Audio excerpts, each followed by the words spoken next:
Bir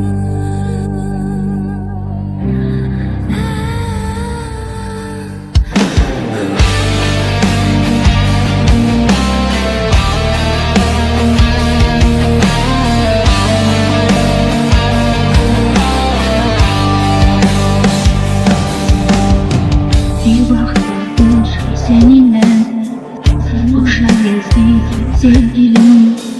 Bir haftadır seninle boşa gezdik sevgilim. O günleri yadarsam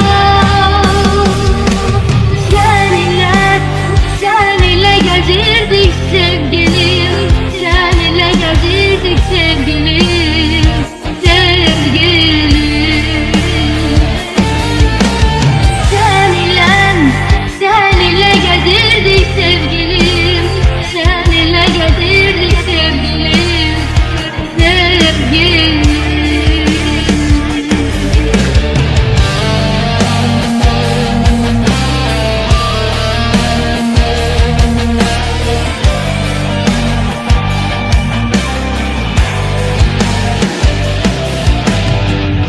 Görüşende her zaman biz seninle sevgilim.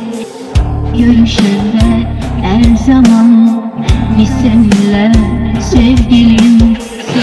İstemirdik ayrılan.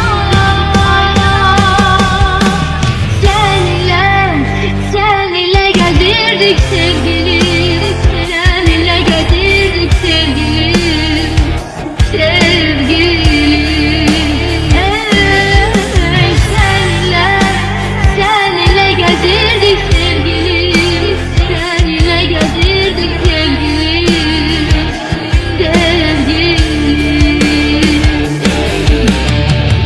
Ayrıldık biz seninle, söyle niye sevgilim.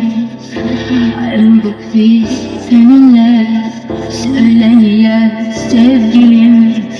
Olmayaydı ayrılık.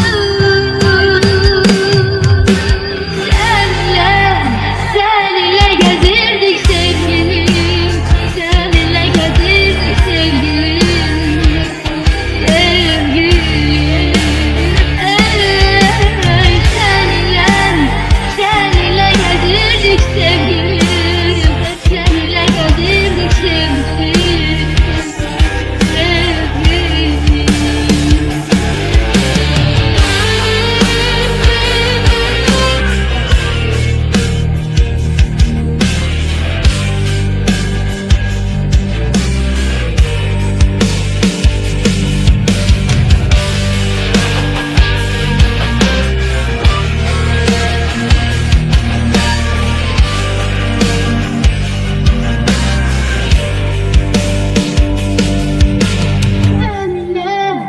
Seninle gezirdik sevgilim. Seninle gezirdik sevgilim. Sevgilim.